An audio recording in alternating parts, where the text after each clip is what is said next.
देश में राष्ट्रीयता की भावना और भी प्रबल हो रही थी। अनेक महान जन नायकों की उज्जवल आकाश गंगा का जैसा प्रकाश हमारे देश को 20वीं सदी के आरंभिक दशकों में प्राप्त हुआ, वह विश्व इतिहास में अतुलनीय है। जहां एक और आधुनिक युग के एक ऋषि की तरह गुरुदेव रविंद्रनाथ टैगोर हमारी सांस्कृतिक विरासत से देशवासियों को फिर से जोड़ रहे थे, वहीं दूसरी ओर बाबा साहब भीमराव आम्बेडकर समानता के आदर्श की ऐसी पुरजोर वकालत कर रहे थे जैसा अधिकांश विकसित देशों में भी दिखाई नहीं दे रहा था।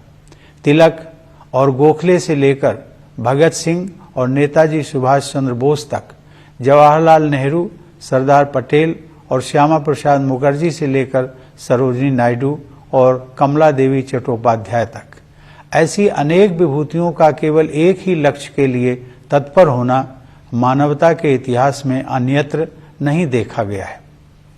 मेरे मस्तिष्क में और भी कई विभूतियों के नाम उभर रहे हैं, लेकिन मेरे कहने का तात्पर्य यह है कि स्वाधीन भारत की विभिन्न परिकल्पनाओं से संपन्न अनेक महान नेताओं ने भारत की स्वाधीनता के लिए त्याग और बलिदान के अद्भुत उदाहरण प्रस्तुत किए।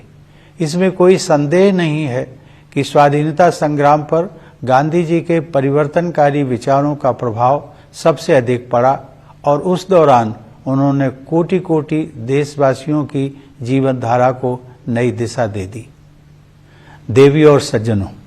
लोकतंत्र के जिस पथ पर हम आज आगे बढ़ रहे हैं, उसकी रूपरेखा हमारी संविधान सभा द्वारा तैयार की गई थी।